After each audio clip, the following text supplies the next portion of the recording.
When I learned in May that I'm going to spend a semester in Australia following the conclusion of high school, I wasn't that much of a shock, nor was I anxious to spend 4 months in a foreign country.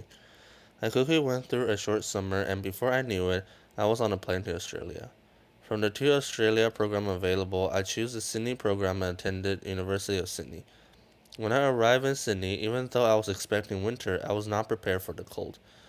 Upon my arrival, I headed straight for Urbanus and met my apartment mates. However, as I quickly discovered, despite sharing an apartment with 5 other people, I do not have a roommate, so I have a room to myself. This is good news in that I have full autonomy regarding the room, yet bad news because I was kind of looking forward to room with someone, for it is something that I have yet to experience. When I visited a university campus, I was immediately captivated by the breathtaking view, which seemed very promising. Classes started soon after the introduction orientation, in which I had pre-selected international relations as a possible interest of study. However, as soon as the course starts, I found it hard to understand the professor, but I was able to make ends meet with the available online resources. During my stay in Sydney, I have volunteered to help out around a local kitchen called Our Big Kitchen. The goal of Our Big Kitchen is to help those in need and provide meals to those seeking help. In my help around the kitchen, I help out in the process of making bread, coffee, and sweets. I have come to know and bond with several people within the program through the Big Kitchen. When it comes to Sydney, the famous Sydney Opera House is an attraction that cannot be missed, and so I visited the Opera House and the nearby bridges and theme parks as well.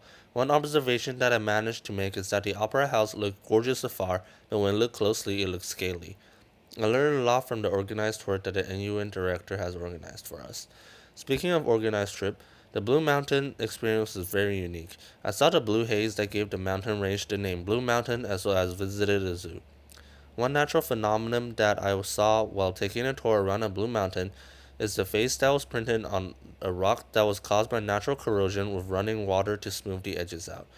During the Blue Mountain trip, we learned about the Aboriginal Dreamtime story and the traditional Aboriginal communication method through caves and yelling.